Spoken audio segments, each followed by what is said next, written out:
Shalom saudara yang dikasihi Tuhan, hari ini kita memasuki pelajaran di minggu yang keempat, yaitu saudaraku The Simplicity of Life.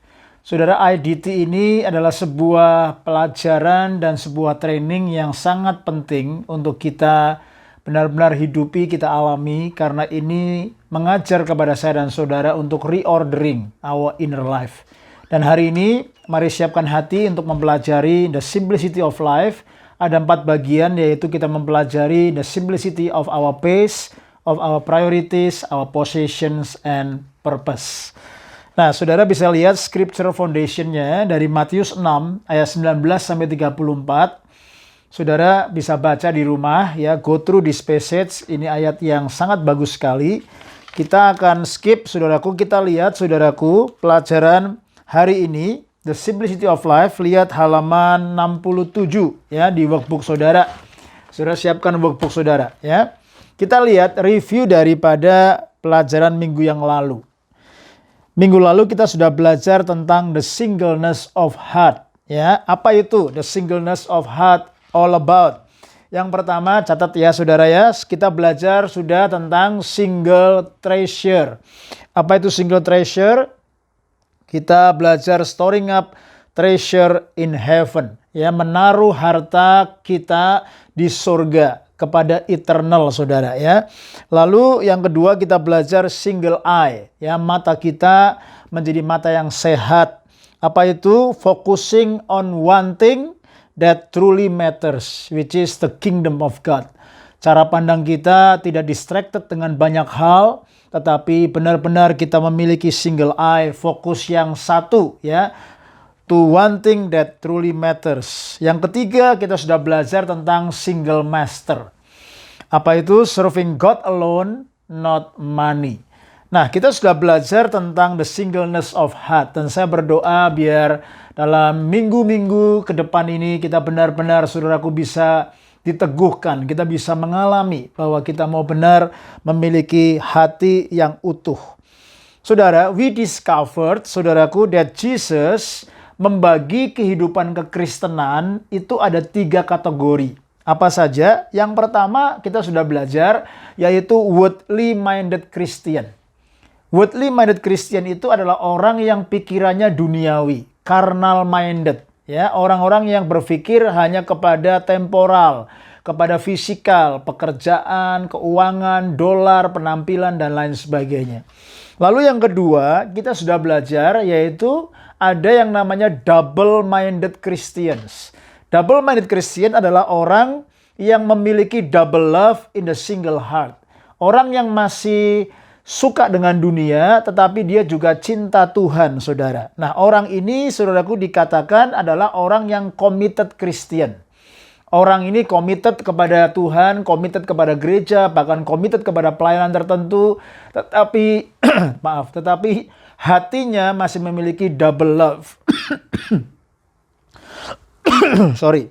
Yang ketiga adalah single-minded Christian.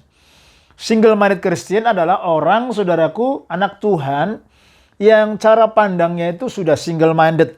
Artinya apa? Ini sudah benar-benar orang mengalami consecrated life. Ya, hidup yang disunat, hidup yang dikuduskan, hidup yang dipisahkan khusus untuk rencana Tuhan. Mengerti panggilan Tuhan, mengerti tujuan Tuhan. Orang yang seperti ini, dia bukan hanya committed, tetapi hidupnya sudah crucified life. Hidupnya sudah mati disalibkan bersama Yesus. Sehingga seperti Galatia 2:20 dia berkata, no longer I who live, but Christ who live in me.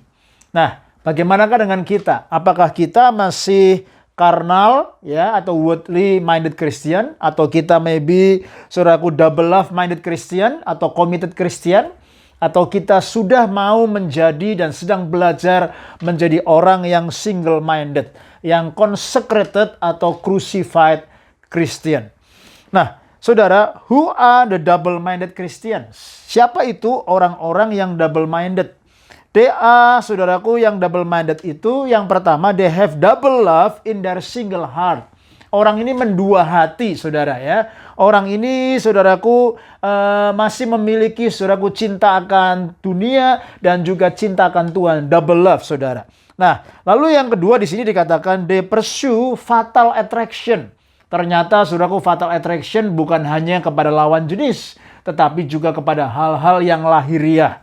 Lalu apa? They pursue unworthy love, saudaraku ya, kasih atau cinta yang sebenarnya tidak layak, yang tidak kudus.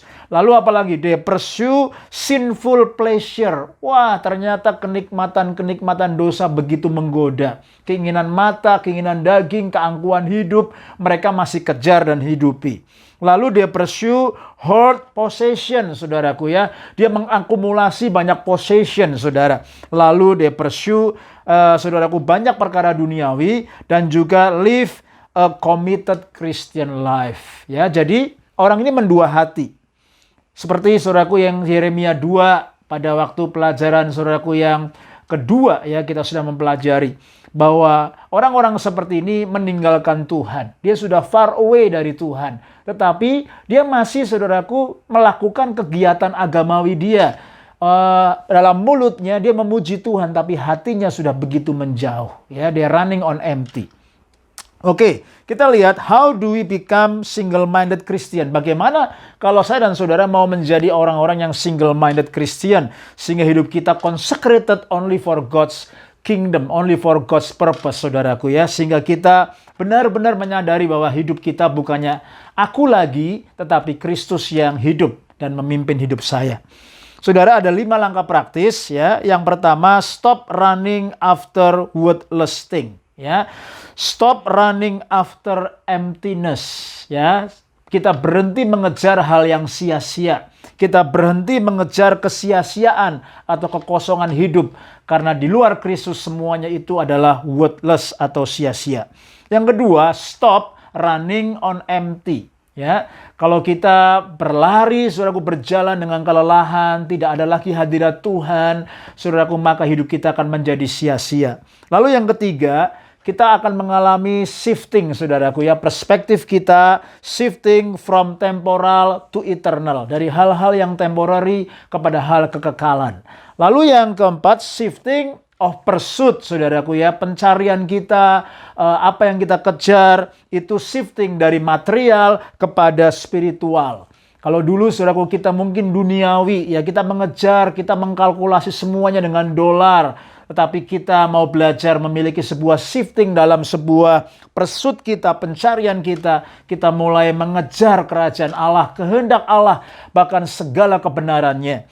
Lalu yang kelima, shift of place of hope from man, ya, pengharapan kita bukan dari dunia atau earth, ya, to God atau to heaven. Jadi Jesus become the real place of hope. Ya, kita mau shifting. Kalau kita dulu berharap kepada manusia, kepada hal-hal duniawi, kita mau shifting kepada perkara-perkara yang surgawi, kepada Tuhan sendiri.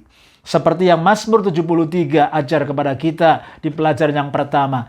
Ya, there is nothing on earth that I desire. Ya, Tuhan, aku tidak ada yang lain yang kurindukan kecuali Engkau. Even though my flesh and my strength, ya, akan menjadi lemah, tetapi you are my strength and my portion forever. This is awesome, saudara. Nah, singleness of heart will lead to simplicity of life. Catat di situ ya. Singleness of heart will lead to simplicity of life. Kalau hati saya utuh satu, saudara ya, kita memiliki single eye, single treasure in our heart, dan juga single master in our heart, maka hidup kita akan membawa kita kepada sebuah hidup yang simple, hidup yang sederhana. Nah, apa itu simplicity of life? Saudara, kita akan belajar hari ini, garis besarnya kita akan belajar 2 hal. Kita akan belajar yang pertama the spirit of simplicity, yang kedua kita akan belajar the spheres of simplicity. Nah, kita akan belajar yang pertama ya, how to develop simplicity of life. Yang pertama, ya sudah catat, kita belajar the spirit of simplicity. Apa itu the spirit of simplicity? Saudara, simplicity begins with a singular inward focus. Ya, hidup yang sederhana itu dimulai daripada, saudaraku, fokus saudaraku di dalam hati kita yang singular, yang satu, utuh, saudara. Nah, apa itu, saudara? inward reality, ya saudaraku, yang harus kita jaga dan kita miliki. There is an inward reality that produce an outward lifestyle.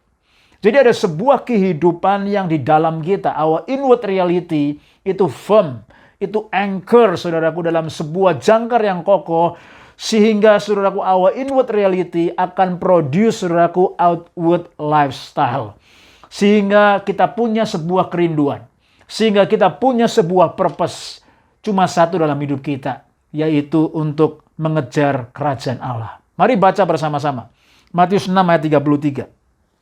But seek first the kingdom of God and his righteousness, and all these things will be added to you. Saudara, kita mau belajar untuk mencari Tuhan dan kerajaan Allah terlebih dahulu, dan bahkan segala kebenarannya. Lalu ayat ini berkata, and all these things. Kata all itu menunjukkan kepada ayat, saudaraku, 32 sampai, saudaraku, di atasnya. Ya, dari ayat, saudaraku, 1 sampai 32 itu bicara, saudaraku, jangan kamu khawatir akan apa yang kamu makan, apa yang kamu pakai, apa yang kamu minum, dan lain sebagainya. Dikatakan all these things, yaitu kata-kata yang di atas tadi, itu semua akan ditambahkan kepada kita. Itu hanyalah bonus. Jangan kejar, saudaraku, berkatnya. Jangan kejar penampilannya. Jangan kejar hal-hal yang tampak luar. Kejar dulu kerajaan Allah. Kejar dulu, saudaraku, pribadi Allah. Kejar dulu, saudaraku, segala kebenaran Allah. Maka semua akan ditambahkan kepada kita. Saudara, ada sebuah kalimat di sini. With divided allegiance, life becomes complicated. Kalau hidup kita, pengabdian kita, ya, divided allegiance, maka hidup kita menjadi complicated. Orang tidak bisa mengabdi, saudaraku, kepada dua Tuhan. Kalau pengabdian kita, our allegiance, itu terbagi, maka hidup kita akan menjadi blur, ya, menjadi bingung, dan menjadi complicated karena kita sendiri yang membuatnya. Coba lihat terjemahan daripada The Jerusalem Bible, dari, saudaraku, kitab Pengkhotbah pasal yang ke-7 ayat 29. God made man simple. Tuhan itu membuat kita manusia itu sangat simple. Ya, sehingga kalau kita melihat manusia itu kompleks sekali, ternyata Alkitab berkata Tuhan buat manusia itu simple. Man's complex problems are of his own devising. Wah, menarik sekali, saudara. Ternyata, saudaraku, problem-problem manusia yang begitu kompleks, ya, itu ternyata, saudaraku, dibuat oleh karena diri manusia itu sendiri dan juga karena manusia sudah jatuh di dalam dosa. Pada waktu awalnya Tuhan ciptakan manusia itu simple untuk kita punya hubungan yang intim dengan Tuhan, mengasihi Tuhan, mengenal Tuhan, dan melakukan apa yang Tuhan mau. Tapi karena dosa, karena banyak keinginan dalam diri manusia, maka manusia begitu menjadi kompleks. Saudara, itu sebabnya kita perlu belajar memiliki the spirit of simplicity. Roh dan semangat untuk hidup kita sederhana. Simple before God.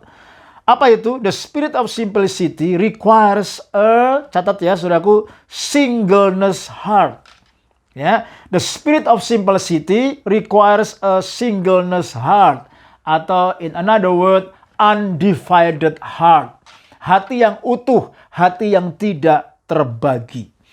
Mari kita lihat beberapa ayat bagus sekali di sini, ya. Yohanes 4 ayat 34. Mari baca sama-sama. Saudara baca di rumah masing-masing. Ya.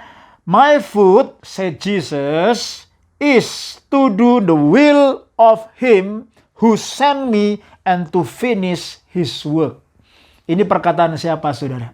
Perkataan Jesus. Ya, lingkarin di situ. Said Jesus, lingkarin.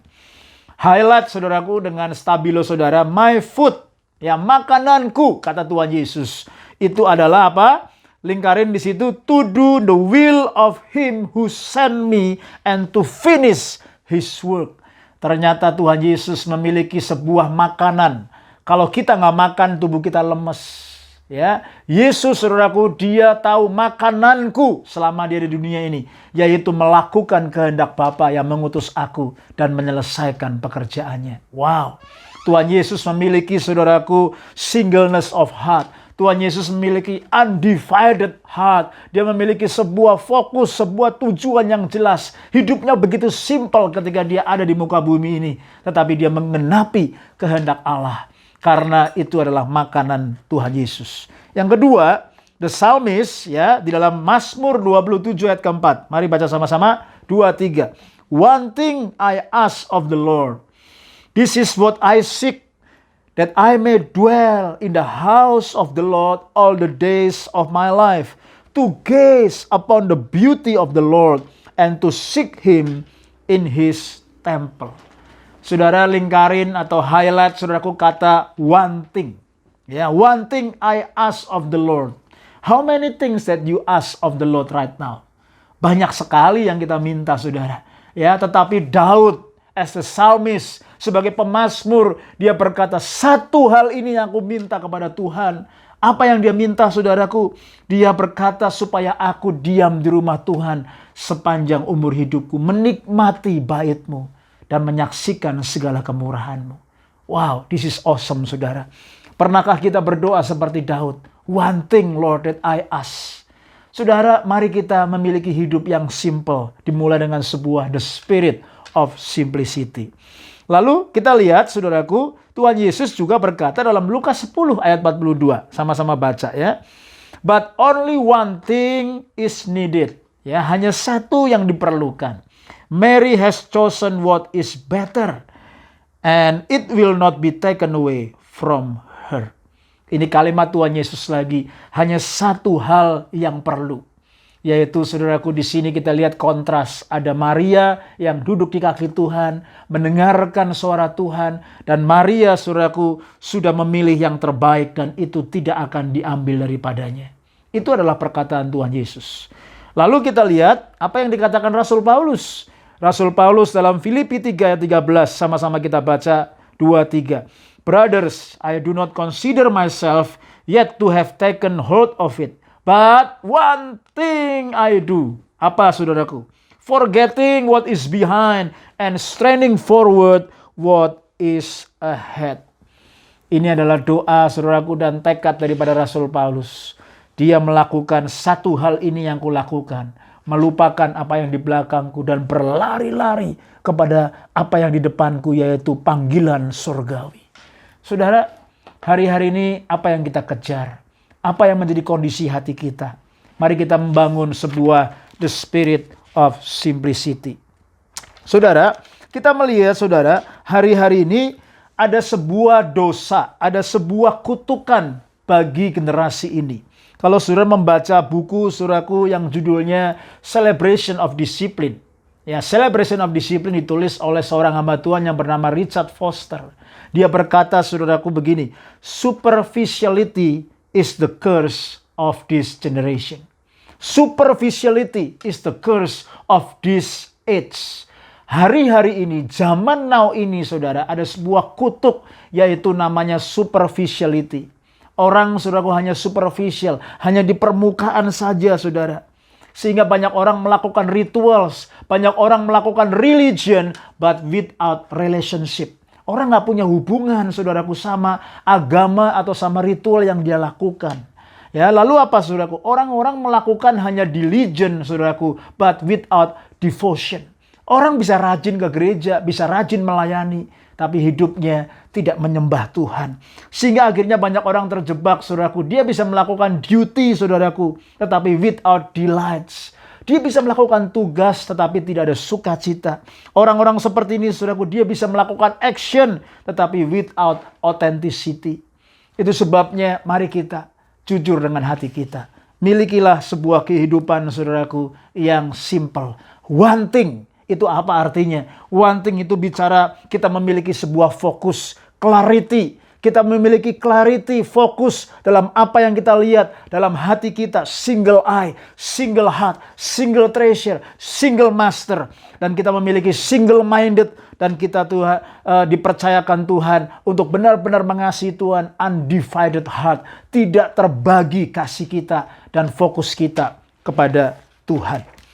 Baik, kita lihat next page saudaraku ya. Next page.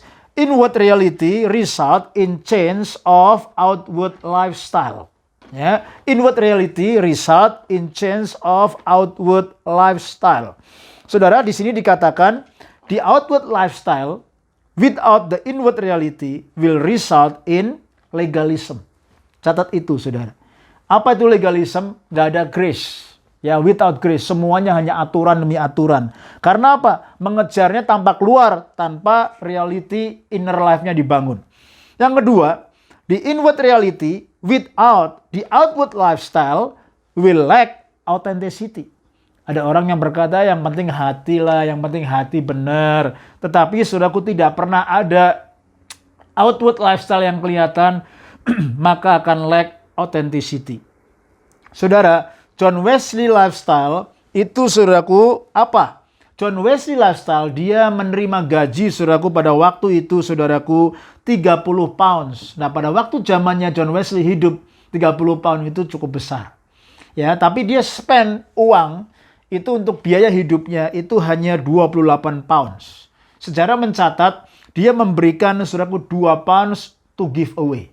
Lalu saudaraku karena John Wesley menjadi pengkhotbah yang diurapi, lalu Tuhan mempromosikan dia keliling kemana-mana menjadi terkenal, dia nulis buku banyak, saudaraku dia dapat banyak uang, lalu saudaraku tercatat income dia, saudaraku menjadi 14.000 pounds. Ya, dari 30 pounds naik menjadi 14.000 pound. Tetapi yang luar biasa, John Wesley tetap hidupnya simple. Dia hidup tetap dengan 28 pounds. Yang lain saudaraku uangnya dia tabur saudaraku untuk memberkati banyak orang. Walaupun saudaraku pendapatannya, income-nya bertambah, tetapi lifestyle-nya saudaraku tidak saudaraku bertambah. Dia tetap dengan apa yang dia sudah kerjakan selama ini. Nah, kita lihat the double-minded Christian lives a life that is caught up with the system of this world and lose the art of simplicity. Bahaya sekali. Kalau orang punya double-minded, maka dia terikat dengan the system of the world. Dan akhirnya dia tidak bisa hidup simple. The life of double-minded Christian itu adalah fracture and fragmented. Catat di situ. Fracture and fragmented. Hidupnya saudaraku tidak saudaraku utuh karena terbagi-bagi. One moment he makes decision based on reason. Another time based on fears of what others say. Yet another occasion based on greed or jealousy. Wah, saudara, orang yang seperti ini hidupnya terombang-ambing ya. He has no anchor for his soul, no inner compass that consistently points to true north, and no divine center to return home to. Orang seperti ini nggak punya anchor, nggak punya jangkar yang kokoh. Saudaraku, dia toss like the wave in the ocean. Ya, terombang-ambingkan saudaraku. Dan dia saudaraku nggak memiliki sebuah pusat yang ilahi. Dan dia nggak memiliki sebuah kepastian dia akan pulang kemana.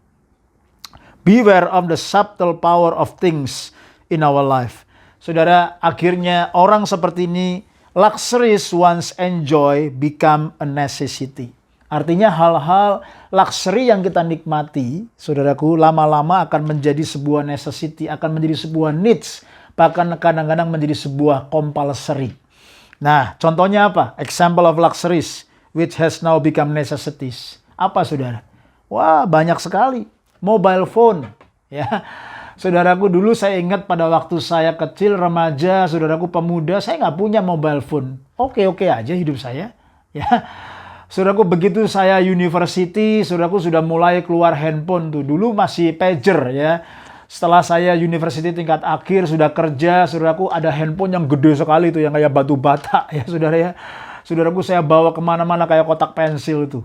Ya, sekarang saudaraku ketika saya menikmati handphone, ini sudah menjadi sebuah kebutuhan, bahkan keharusan. Apalagi internet, wifi ya. Anak-anak saya kalau pergi ke luar negeri, pergi satu ke kota lain atau ke hotel atau bahkan ke kafe sekarang selalu nyarinya wifi ya, karena dia wifi generation ya. Apalagi luxuries yang sekarang menjadi necessity, cars ya, mobil ya. Orang dulu nggak punya mobil juga nggak apa-apa, sekarang jadi kebutuhan, saudara. Apalagi holidays ya, kita harus holiday ya. Lalu apa? Food, dining out ya. Apalagi baju, apalagi AC, saudara, heaters Ya, ada hamba Tuhan yang dari luar negeri kalau mau pelayanan ke desa harus ada AC. Kalau nggak ada AC dia nggak bisa tidur, dia nggak akan melayani. Saudara, kadang berkat-berkat yang kita nikmatin, kita benar-benar sudah terikat dengan itu semua. Sehingga kalau itu nggak ada, kalau itu diambil, kita jadi nggak siap gitu. Ya, apalagi hot showers, ya, mandi air panas itu juga sudah menjadi luxury, saudara. Ya, apalagi saudaraku, remote control garage door.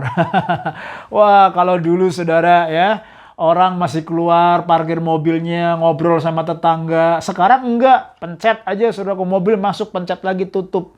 Hidupnya nggak terkoneksi dengan yang lain. Laptop, iPad, ya, GPS, Google Map. Apalagi saudaraku, toilet rolls. Itu menjadi kebutuhan kita hari-hari ini. Ya, kita nggak sadar itu sebenarnya semuanya adalah blessing luxuries. Tetapi kita sudah begitu attached, begitu membutuhkan. Sehingga akhirnya hidup kita saudaraku terjebak dan kita terikat dengan hal-hal demikian. The spirit of simplicity is a virtue. When our life loses the beauty of simplicity, it will take on the tyranny of fragmentation. Hati-hati saudara. Ya, saya menikmati kalau saya lagi saudaraku pergi mission trip ke desa, ke satu pulau, ya, di situ saya belajar hidup simple. Dan di situ saya merenungkan Tuhan, semua berkat yang saya terima di Sydney, di Australia, itu hanya kemurahan Tuhan. Ya, jangan biarkan hidup saya melekat kepada hal-hal yang lahiriah. Nah, sekarang yang kedua ini penting, ya, kita akan belajar the sphere of simplicity atau arena hidup yang simple. Apa saja? Ada 4. Pace, priority, possession, and purpose. Kita akan belajar satu persatu, saudara ya. Yang pertama, simplify your pace. Apa itu pace? Speed in walking, speed in running, speed in moving. Ya, simplify your pace. Hari-hari ini banyak orang yang begitu sibuk sehingga pace-nya saudaraku begitu terlalu cepat. Ya. During the early days, saudaraku ya, tahun 1950 ada seorang Dr. Skyle yang menemukan kata stres. Ya. Kata stres itu, saudaraku, dia pertama kali temukan dan dia, saudaraku, mulai canangkan kata itu. Ya. Sebelumnya, saudara, during the early days, no telepon. Orang happy-happy aja. Ya, kayak zaman saya tadi, saudaraku, begitu saya remaja pemuda nggak ada handphone. Saudaraku, pada waktu saudaraku saya kuliah baru saya pegang handphone. Ya, bahkan pada zaman dulu orang nggak punya telepon. Ya, tapi hidupnya simple. No daily newspaper. Ya, no social media. Sekarang orang maunya Instagram, Facebook, saudaraku, Twitter cepat sekali. Dulu no cars, no luxury. Orang masih jalan, pakai kuda, ya. Tetapi orang menikmati hidupnya. No electricity bahkan, ya. No TV, laptop, iPads, no late nights, ya. Mereka going, saudaraku, tidur early, mereka bangun lebih early. No urgency, relax pace of life. Tapi hari-hari ini saudara lihat, kita tinggal di Sydney, kita pernah tinggal di Jakarta, kita tinggal di urban city. Hidup kita begitu sibuk. Kalau kita memiliki hidup yang simple, mari belajar simplify our pace. Nah, saudara, Mazmur 23 antitesis ditulis oleh Marcia Harnock. Mari kita baca sama-sama ya. Kita tahu Mazmur 23 itu adalah Mazmur tentang gembala yang baik. Tetapi ini antitesisnya, ini anekdotnya saudaraku ya. Mari baca sama-sama. The clock is my dictator, I shall not rest. It makes me lie down only when exhausted. It leads me to deep depression. It haunts my soul. It leads me in circles of frenzy for activity's sake. Even though I run frantically from task to task, I will never get all done, for my ideal is with me. Deadlines and my need for approval, they drive me. They demand performance from me beyond the limits of my schedule. They anoint my head with migraines. My in baskets overflows. Surely fatigue and time pressure shall follow me all the days of my life, and I will dwell in the bonds of frustration forever. Saudara, mungkin banyak dari antara kita yang mengalami seperti ini, ya. Itu sebabnya ada kata yang namanya alcoholism, workaholism, ya. Saudaraku, workaholism ini, saudaraku, ditemukan oleh seorang dokter yang namanya Dr. Wayne Oates. Tahun 1968, dia adalah seorang pastor, dia juga seorang psikolog dan lecturer. Dia menemukan kata workaholism ini. It's an addition to our work as a source of our identity and self-worth. Sehingga, saudaraku, ada tambahan-tambahan yang harus kita, saudaraku, alami dan kita kejar. Sehingga ini menjadi sumber daripada identitas kita dan juga kita merasa berharga, self-worth. Nah, apa saja ada grupnya nih, saudara. Yang pertama, the identity workaholic. Apa itu? The work define their life. Ya, jadi pekerjaan itu mendefinisi hidup mereka. Lalu yang kedua, the perfectionist. They make every task flawless. Benar-benar nggak ada spotnya, saudaraku, nggak ada salahnya. Ya, benar-benar perfectionist. Yang ketiga, the approval seeker. Siapa mereka? They will never say no. Ya, karena dia mencari approval. Orang yang seperti ini, saudaraku, selalu takes more and more. Sehingga akhirnya kelelahan, saudara. Ya, karena orang ini biasanya takut untuk berkata tidak. Karena dia takut, saudaraku, nanti jangan-jangan saya ditolak dan tidak diterima. Yang keempat adalah the escapist. Orang ini lari. Ya, dia running away from problems. Kalau orang ini, saudaraku, punya masalah di rumah, dia nggak akan pulang ke rumah, saudaraku. Dia gila kerja, workaholic, saudaraku, karena dia nggak mau menghadapi problem di rumah. Dia kerja terus di kantor, pulang malam setelah istrinya tidur. Lalu yang kelima, the materialist. They increase workload to get more money. They increase workload to get more income. Ya, dia bisa double job, triple job, ya kan, dan lain sebagainya. Dia akan accumulate more possession. Nah, kita belajar how do we simplify our pace. Saudara, the word prescribes apa? Kalau dunia, saudaraku, mengajarkan kepada kita cut down on things. Ya, cut down on things atau slow down. Tetapi God prescribes, saudaraku, kita perlu belajar yang namanya centering down. Ya, centering down. Apa itu centering down? Kita mau aligning to God's purpose. Apa itu centering down? Kita mau living by priorities. Ya, apa itu centering down? Kita mau tempatkan Jesus as the center of our life. Jadi bukan hanya slow down, bukan hanya cut down, tetapi kita perlu belajar centering down. Mari baca sama-sama saya Markus 6 ayat 31. And he said to them, come away by yourself to a desolate place atau lonely place and rest a while. For many were coming and going and they had no leisure even to eat. Bayangin, saudara, banyak yang akan datang dan banyak juga yang akan pergi sampai mereka itu nggak ada waktu untuk makan. Itu sebabnya, saudaraku, Tuhan Yesus berkata, mari kamu datang ikut aku ke tempat yang sepi dan menyendiri dan rest a while. Ini Tuhan Yesus ajarkan kepada murid-muridnya, saudara. Kita perlu, saudaraku, yang namanya come alone with God. Kita perlu, saudaraku, yang namanya come in the presence with God to refresh you, to refresh your soul. Sehingga kita boleh mengalami restedness in our heart.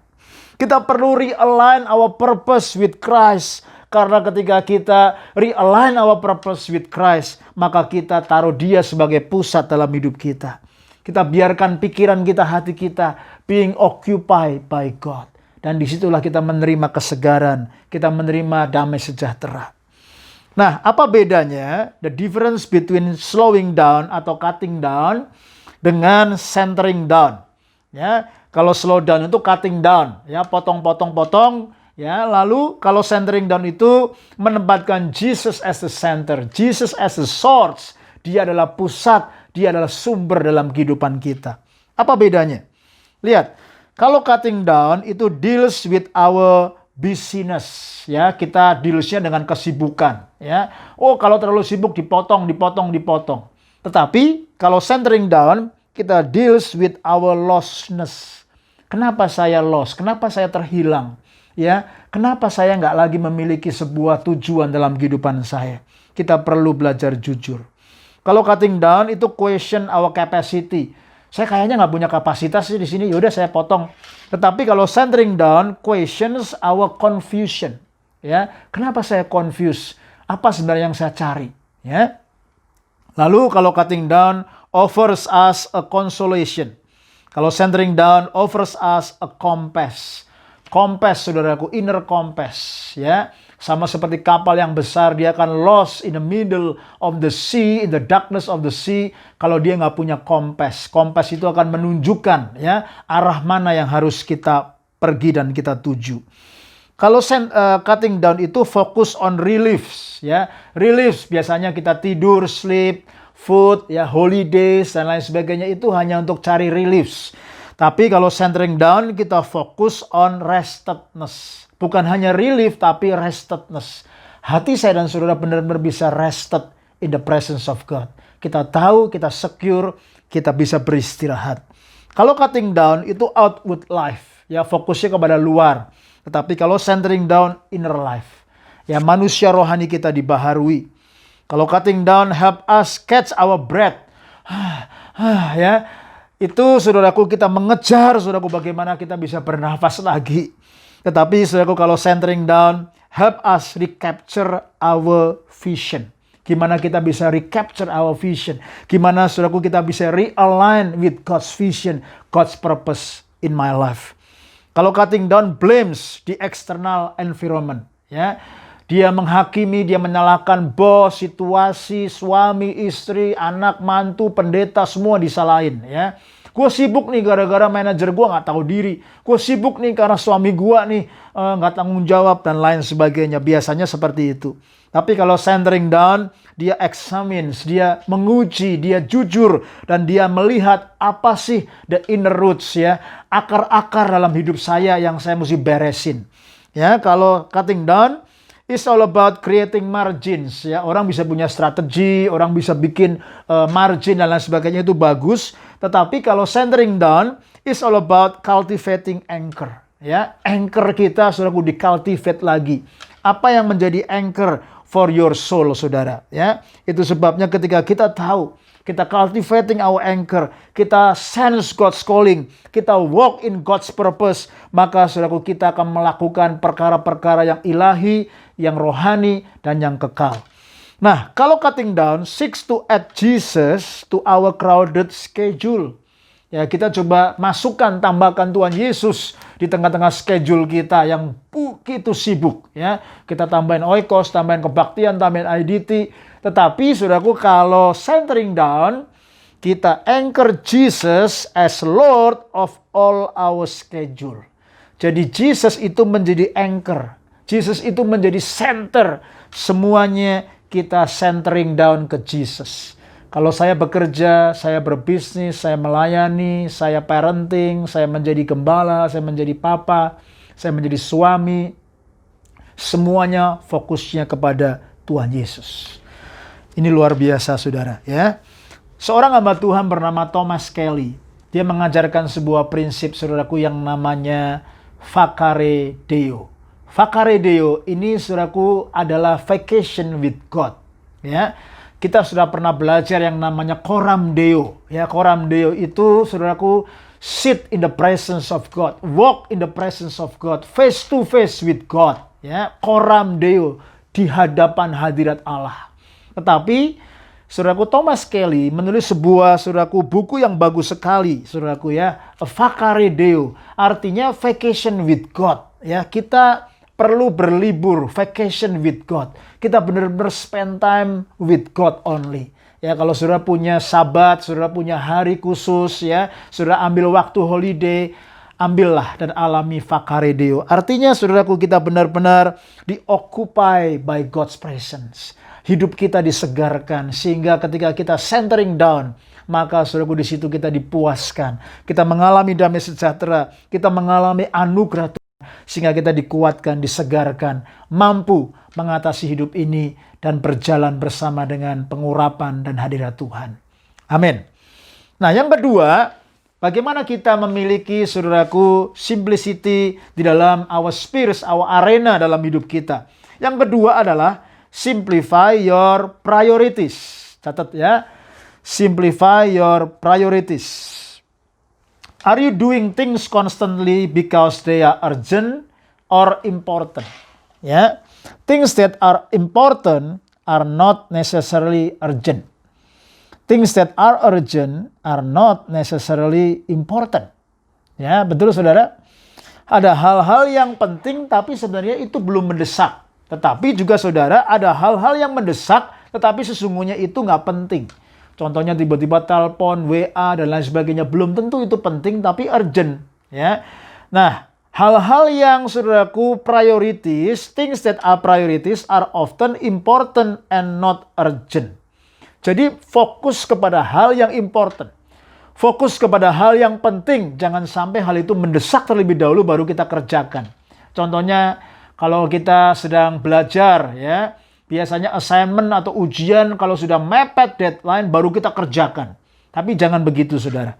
That is why they often do not get our attention. Fokus kepada hal yang penting. Kalau sudah pelajar, sudah harus belajar. Itu hal yang penting.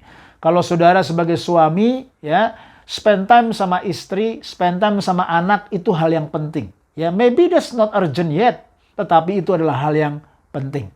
Ya, apalagi saudara, spend time with God. Ya, saat teduh kita, doa kita, baca buku, baca firman, jurnal, itu bukan hal yang mendesak, bukan urgent, tapi itu penting. Itu sebabnya mari kita belajar saudaraku memiliki kehidupan yang balance dan simple. Nah, examples of things that are important but not urgent, ya, tetapi di neglect, apa itu saudara? Ya, kayak tadi, quiet time, ya, vacation with God, ya, dating with spouse, ya, lalu apa? Family time, spend time with children, ya, one on one. Saya punya anak cewek, saya spend time father and daughter moment, ya, berdua aja sama dia dating. Saya punya anak cowok, saya spend time sama dia, father and son moment. Ya, ngobrol hati ke hati. Ya, lalu apa? Reading, learning. Ya, satu minggu biasanya saya satu buku. Kadang kalau lagi haus, satu minggu bisa 2 buku. Ya, kadang kalau malas, 1 bulan 1 buku. Ya, tapi saya usahakan, saudaraku, paling enggak saya baca buku setiap minggu. Ya, itu sebabnya lakukan hal-hal yang penting dalam hidup saudara. Apalagi saudaraku, spend time sama saudara, orang-orang yang saudara dalam hidup saudara, yang saudara hargai dalam hidup saudara. Ya. Mari kita lihat Markus 1 ayat 16 sampai 34. This is the most busiest day in Jesus' life. Saudara, he always had time for everything. Jesus selalu punya waktu untuk segalanya. He never rush.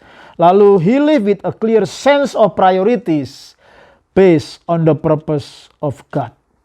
Kalau kita baca Markus 1 ayat 16-34 nanti di rumah ya sudah baca sendiri. Dia memanggil murid-muridnya pertama kali. Ya, bayangin. Dia memanggil murid-muridnya, dia berdoa semalaman. Ya, Markus 1 mencatat he pray all night. Lalu saudaraku pagi-paginya setelah dia doa semalaman, dia mengusir setan.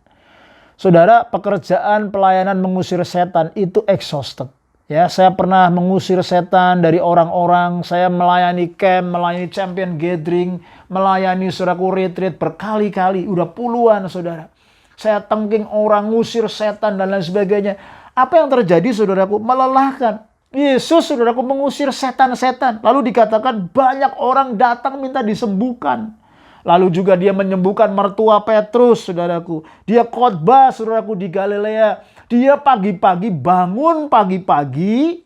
Markus 1 ayat 35. Pagi-pagi benar dia berdoa. Bayangin saudara. Kalau saudara habis doa semalam-malam.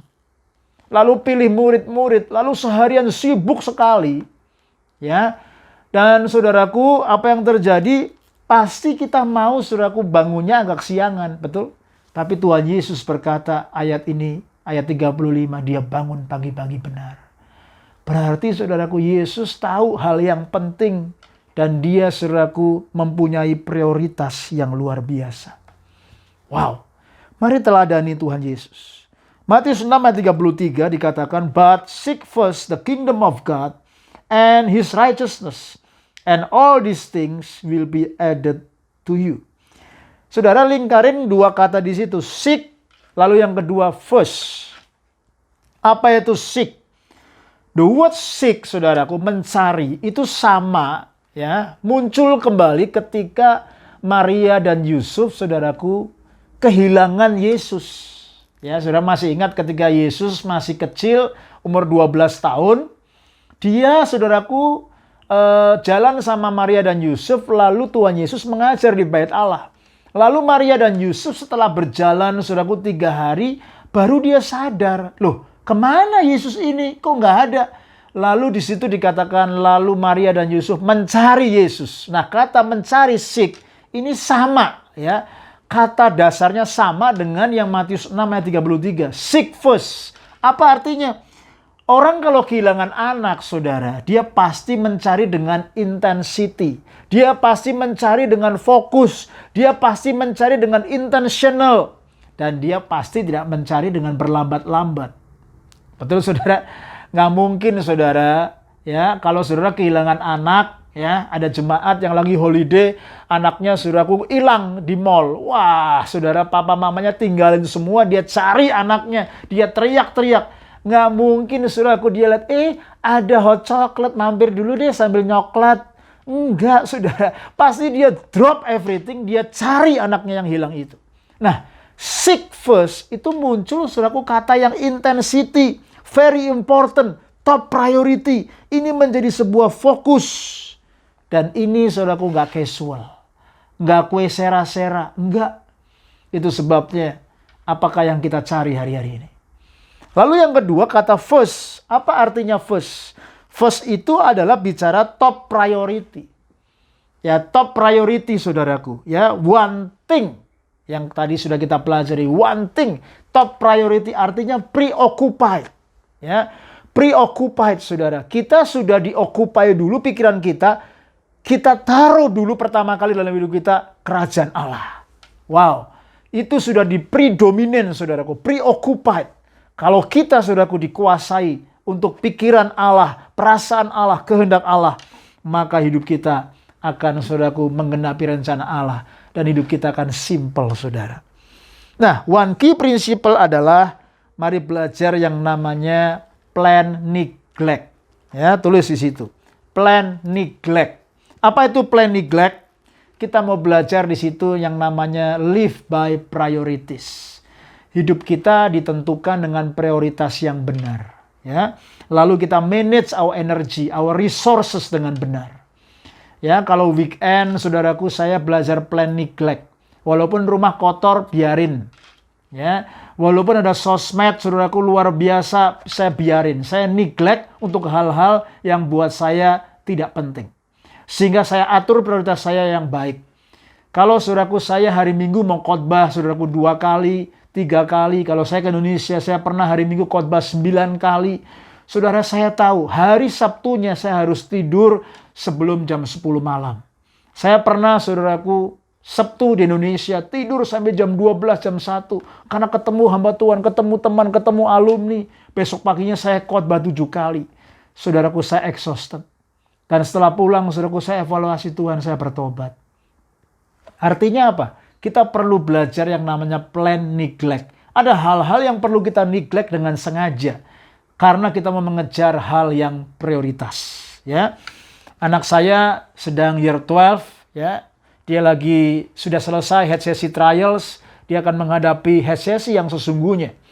Kalau dia pulang, saudara, ada banyak hal yang menjadi pilihan.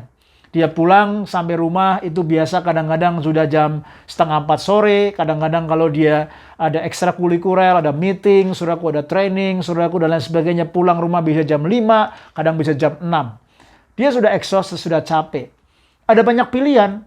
Dia, saudaraku, bisa relax, ya, dia bisa makan, dia bisa tidur, dia bisa shower, dia bisa cek sosmed, dia bisa main game, atau dia bisa belajar. Ya, dia bisa menyiapkan juga hal-hal yang harus dia siapkan.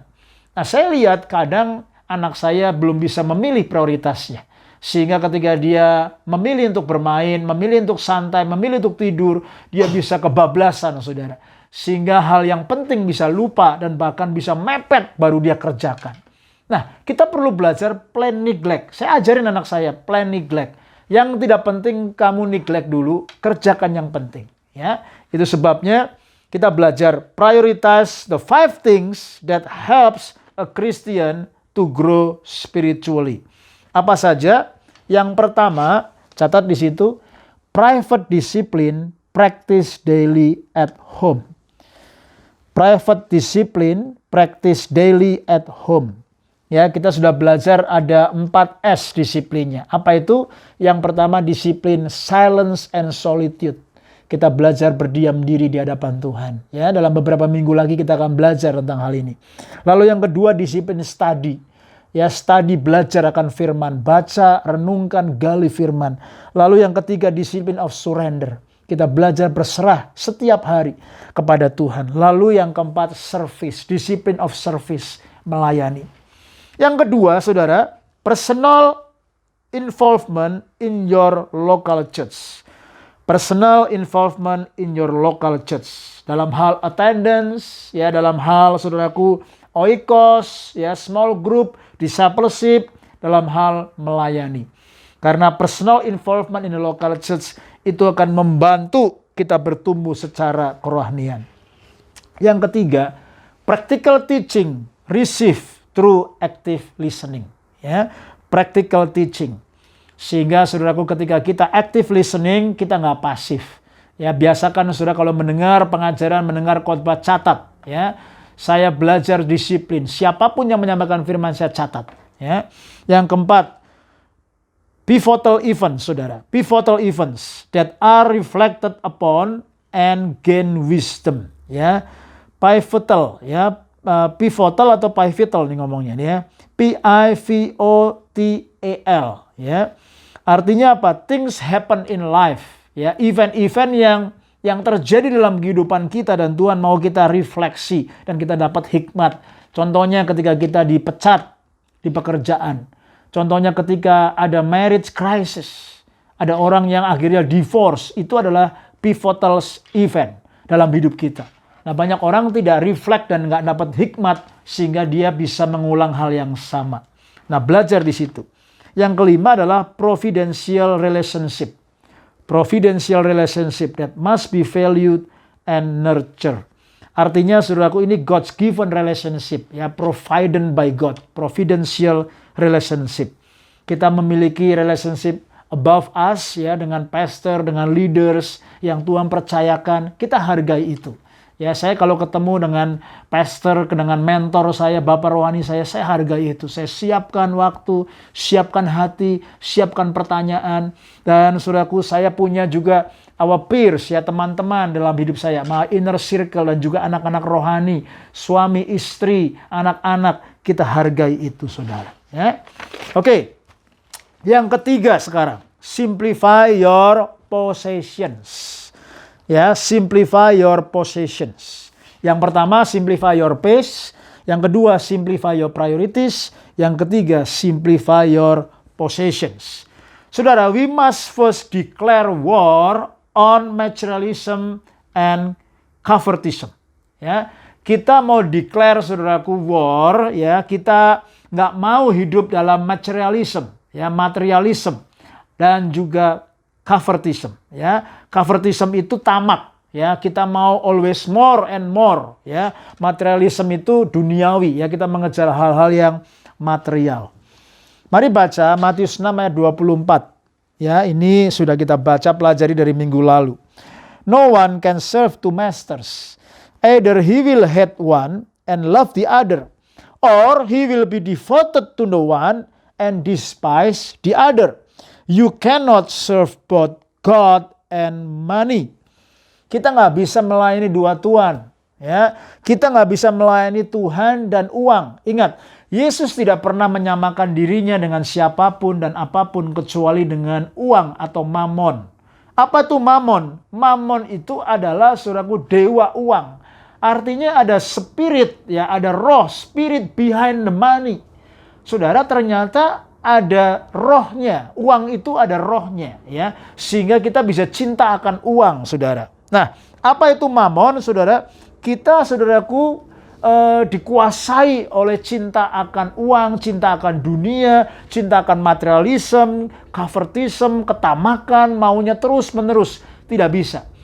Alkitab, saudaraku, ayat ini berkata, no one can serve two master. Kita nggak bisa punya dua tuan. Kalau kita sayang yang satu, kita akan neglect yang satu. Kalau kita, saudaraku, devoted kepada yang satu, kita akan despise yang satunya.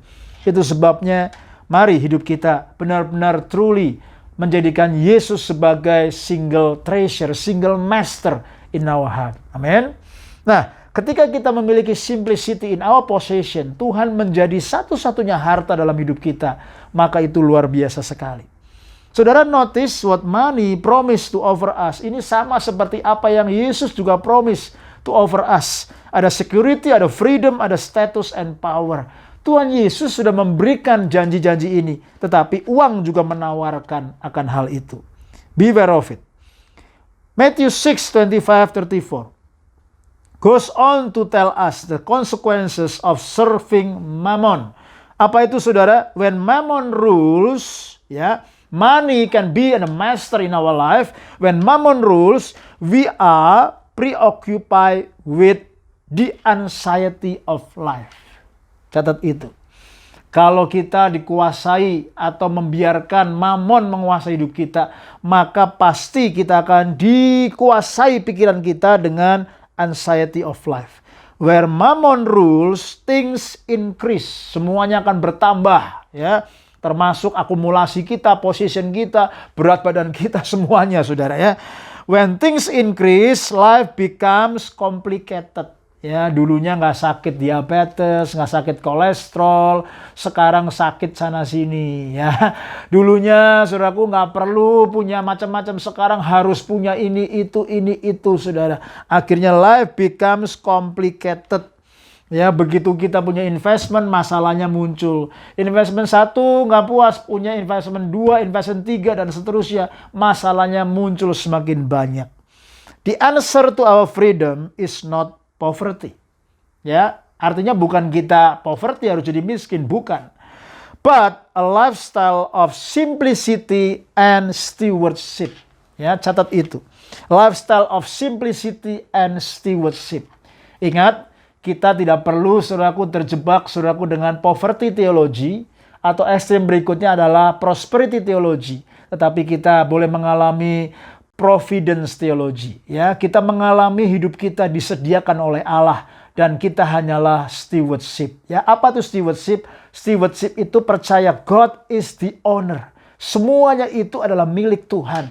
God is the source. Semuanya itu bersumber kepada Tuhan. Saya hanyalah pengelola. I am only the managers. Saya hanya bendaharanya Tuhan. Semua yang Tuhan percayakan itu adalah milik Tuhan. God is the owner. Bilang sama-sama, 2, 3. God is the owner. Ya, saudaraku, God is the source. Kita hanyalah pengelola, kita hanyalah bendahara. Kalau saya punya istri, istri itu punya Tuhan. Kalau saya punya anak, anak-anak yang Tuhan titipkan, itu punya Tuhan. Kalau saya punya rumah, punya mobil, punya investment, semuanya itu adalah kepunyaan Tuhan. Tuhan is the owner, Tuhan is the source. Saya dedikasikan semuanya kepada Tuhan. Saya hanyalah bendahara. Saya mau mengelola dengan baik apa yang Tuhan percayakan. Nah, simplicity is freedom. Kita bebas, saudaraku, karena kita tidak terikat, tidak melekat kepada harta-harta duniawi. Simplicity set us free from an attachment to things. Simplicity set us free from the obsession to accumulate more. And simplicity set us free from wanting bigger and better things. Kalau kita, saudaraku, begitu duniawi dan maunya banyak, mau yang lebih besar, yang lebih baik, mobil sudah dikasih bagus, mau yang lebih bagus lagi, kita terobses dengan obsession, dengan akumulasi, dengan terikat dengan banyak hal. Ingat, hidup dengan simple, sederhana. Dan kita tahu kita hanyalah steward, kita hanyalah hamba, kita hanyalah bendahara, kita hanyalah pengelola. Maka kita tidak merasa memiliki banyak perkara. Tetapi kita memiliki satu-satu harta yang sesungguhnya, yaitu Kristus di hati saya dan saudara. Nah, seorang yang bernama Ron Sider in his book, Rich Christian in an Age of Hunger. Dia menulis, saudara, we madly multiply more sophisticated gadgets, larger and taller buildings, and faster means of transportation. Not because they enrich our life, but because we are driven by an obsession for more. And this is the cardinal sin of Western civilization. Bahaya sekali, saudara. Dan hari-hari ini filosofi ini masuk ke dalam gereja, masuk kepada anak-anak Tuhan, sehingga akhirnya gereja tidak ada bedanya dengan dunia. Kita harus kembali menjadi murid Kristus yang memiliki hati yang simple dan semuanya adalah stewardship unto God. The spirit of Mammon always tell us, get all you can, save all you can, and spend it all on yourself. Tetapi saudaraku, John Wesley challenge the church, challenge the Christian, challenge all of us right now here. Dia berkata, get all you can, use all you need, then give the rest away. Wow, John Wesley sudah menghidupi ini. Dengan kata lain dia berkata, earn all you can, save all you can, and give all you can. Ini luar biasa, saudara. Ya, there are several ways we can choose to live. Ya, ada beberapa hal, 4 hal ini saudara catat ya. Saudara, yang pertama, live above your means. Ya. Orang yang hidup, saudaraku, lebih daripada pendapatan dia, selalu never enough prinsipalnya. These are the people who buy the things they do not need with the money they do not have just to impress the people they do not know. Jadi saudara, orang yang seperti ini, dia end up with the big possession and even bigger debts. Ya, punya hutang yang lebih banyak, saudara. Nah, mereka memiliki banyak hal, possession, banyak gadget, tetapi mereka have no generosity. Mereka nggak punya belas kasihan, nggak pernah menabur, nggak pernah menolong orang karena selalu kurang. Itu yang pertama, live above your means. Orang ini dapat gaji $1.000, pengeluarannya bisa $1.500, $2.000, dan lain sebagainya. Yang kedua, B-nya adalah live with your means.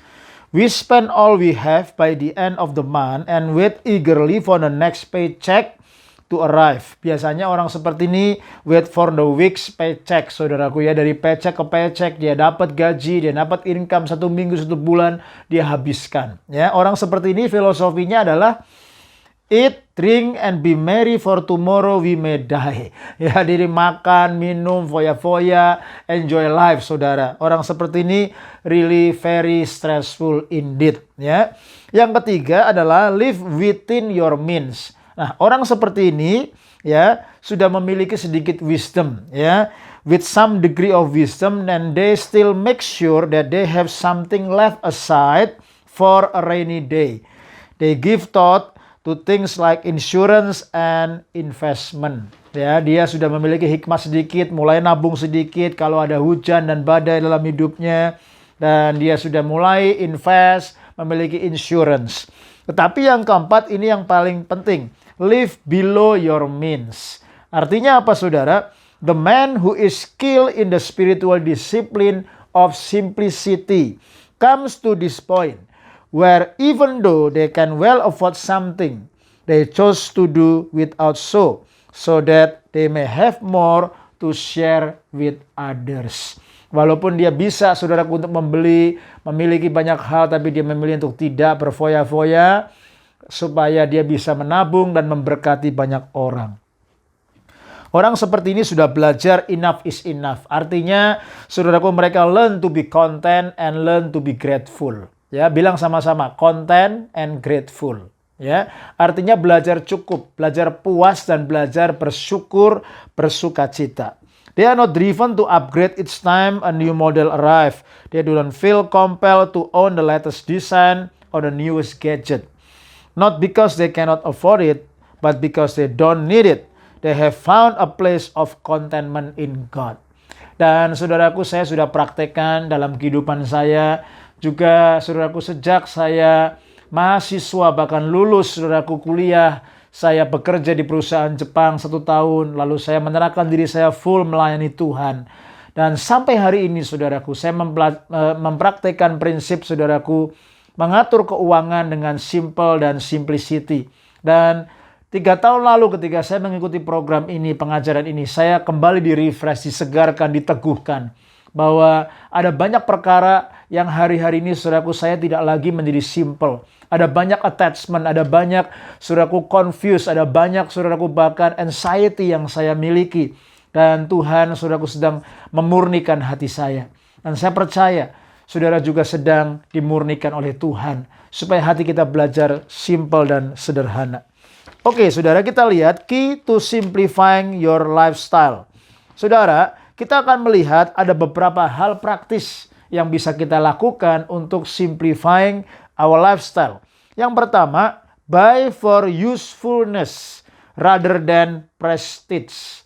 Ya, jadi kita membeli barang untuk yang penting, ya, bukan untuk prestige, bukan untuk status, bukan untuk saudaraku menonjolkan diri.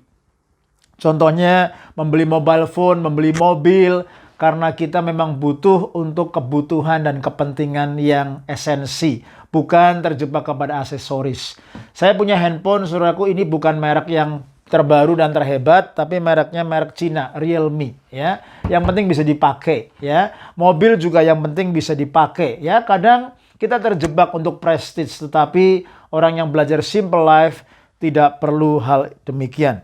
Yang kedua, develop the habits of giving things away. Ya, belajar memberi, belajar membagi, saudara.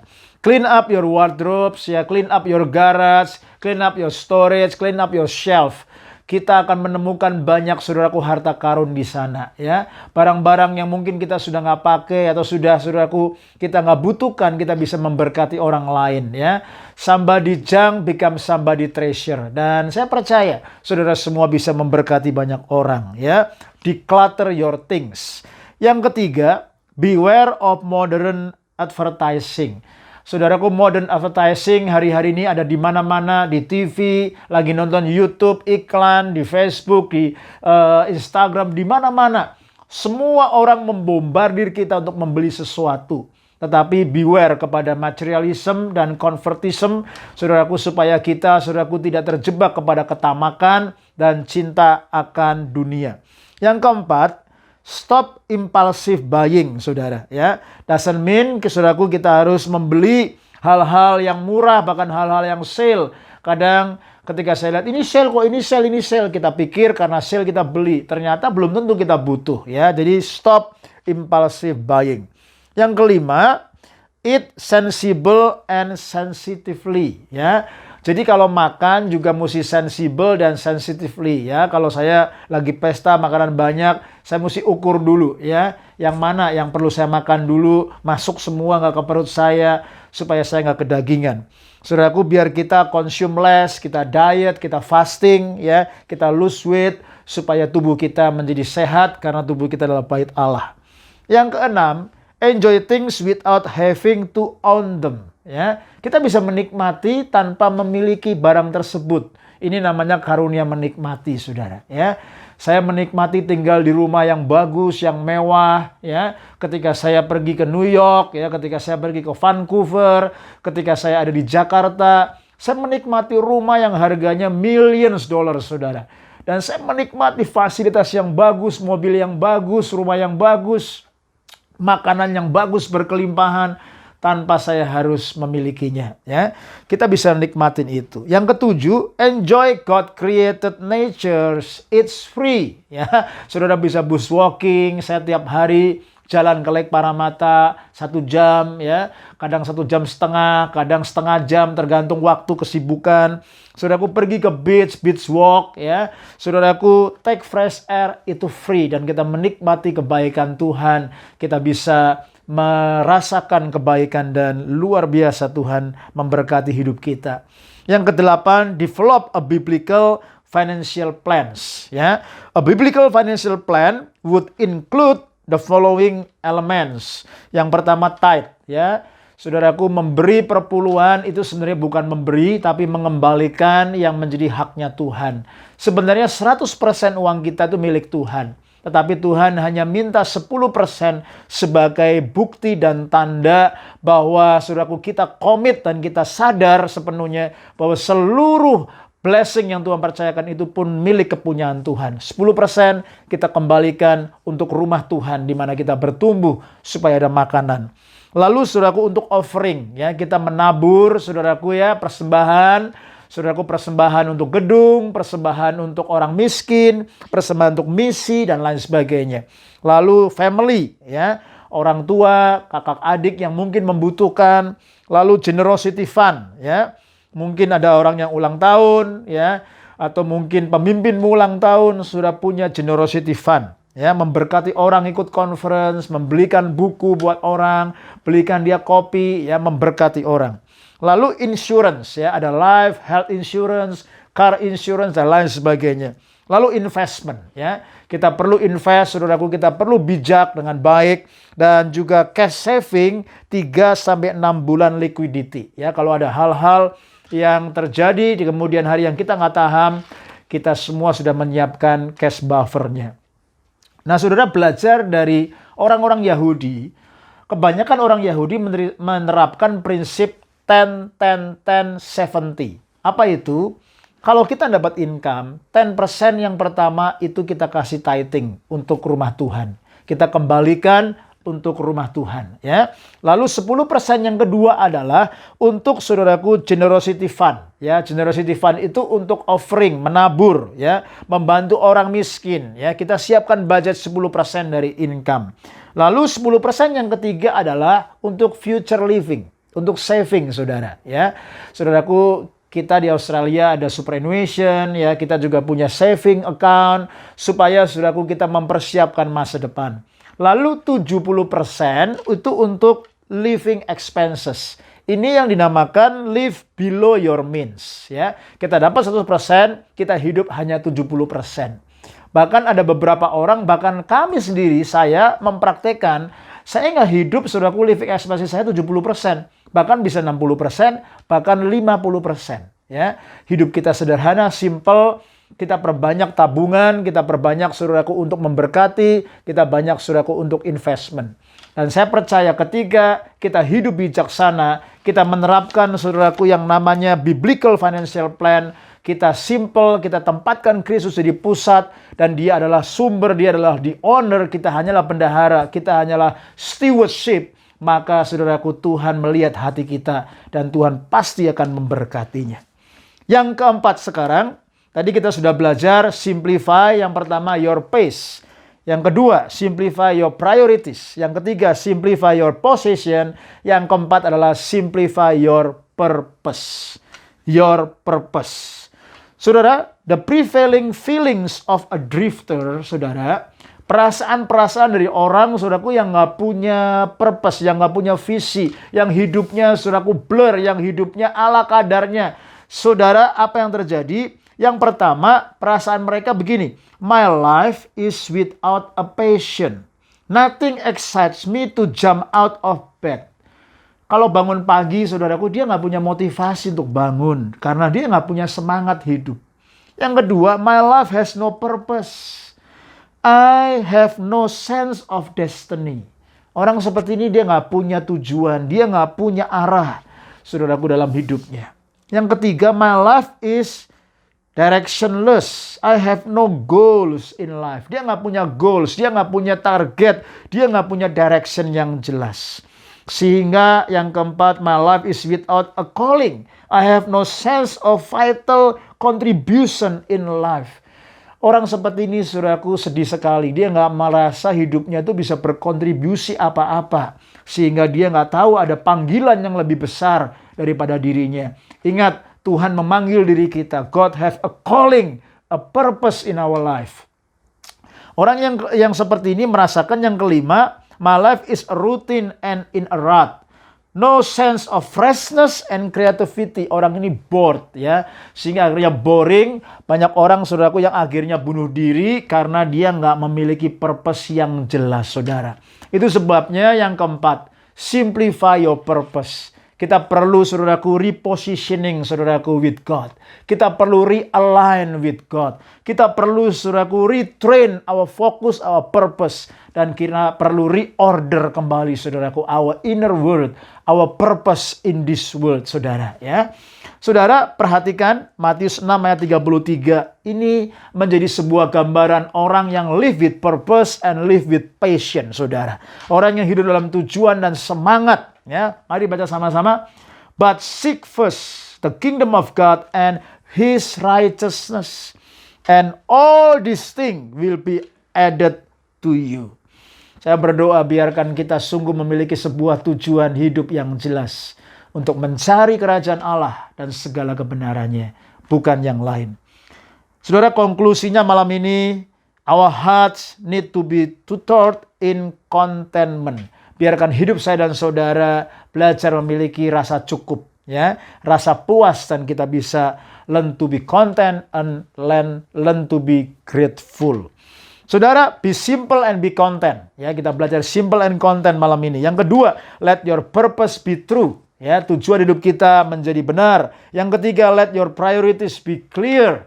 Prioritas hidup saudara menjadi jelas. Yang keempat, let your possession be useful, ya, berguna, menjadi berkat bagi kerajaan Allah dan bagi banyak orang. Dan yang kelima, let your pace be steady, ya, and let your life be enriched, your prayer be empowered, and your relationship with God be deepened.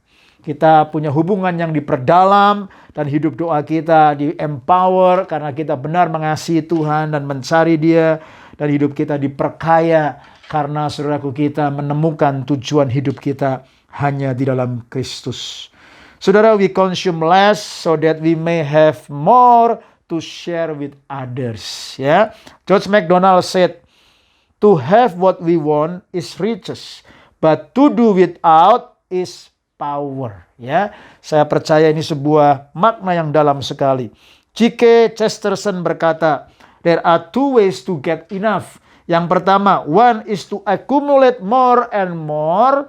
Yang kedua, the other is to desire less and less. Biarlah kita bisa berkata, biarlah aku semakin berkurang dan Yesus semakin bertambah-tambah dalam hidup kita. Amin. Saudara, hari ini kita sudah selesaikan pelajaran yang keempat ini. Saudara lihat ada summary quote, renungkan, baca, ada specific action, saudara tulis, catat baik-baik apa yang saudara mau bikin specific actionnya. Lalu ada reflection question, dan di halaman berikutnya ada worksheet the simplicity of life. Saudara, worksheet ini saudara kerjakan dalam minggu ini, ya. Nah, nanti minggu depan kita akan diskusikan. Saudara, ini penting sekali, ya. The worksheet of simplicity of life, saudara jujur, saudara tulis baik-baik, refleksi, doakan, bikin jurnal. Dan saya berdoa supaya pengajaran ini menjadi berkat, menjadi kekuatan, dan menjadi inspirasi buat hidup kita semua. Baik, mari kita berdoa. Bapa di surga, terima kasih malam ini kami sudah belajar firman-Mu. Kuduskan dan urapi hati setiap kami, supaya kami memiliki the simplicity of life. Kami mau hidup kami simple, hidup kami meaningful, purposeful, dan hidup kami sebagai hamba. Kami stewardship Tuhan. Semua apa yang Tuhan percayakan dalam hidup kami. Baik itu waktu, energi, keuangan, seluruh hidup kami. Semuanya dimiliki oleh Engkau. You are the owner of our life. And you are the source of our life. We just want a steward before you. Kami hanyalah hamba, kami hanyalah bendahara, kami hanyalah pengelola, kami hanyalah manajer Tuhan yang mengelola, mengatur hidup ini sehingga hidup kami berkenan di hadapan Tuhan. Ampuni dosa-dosa kami, ampuni kesalahan kami, ampuni undivided heart, undivided Tuhan. Oh, double heart Tuhan dalam hidup kami. Ampuni Tuhan, hati yang double. Kami berdoa biar hidup kami mengalami undivided heart. Kami berdoa Tuhan supaya kami tidak mengalami double love Tuhan dalam hidup kami. Ampuni semua dosa kesalahan kami, murnikan hati kami, jadikan kami baru. In Jesus' name. Semua yang diberkati sama-sama katakan, Amen.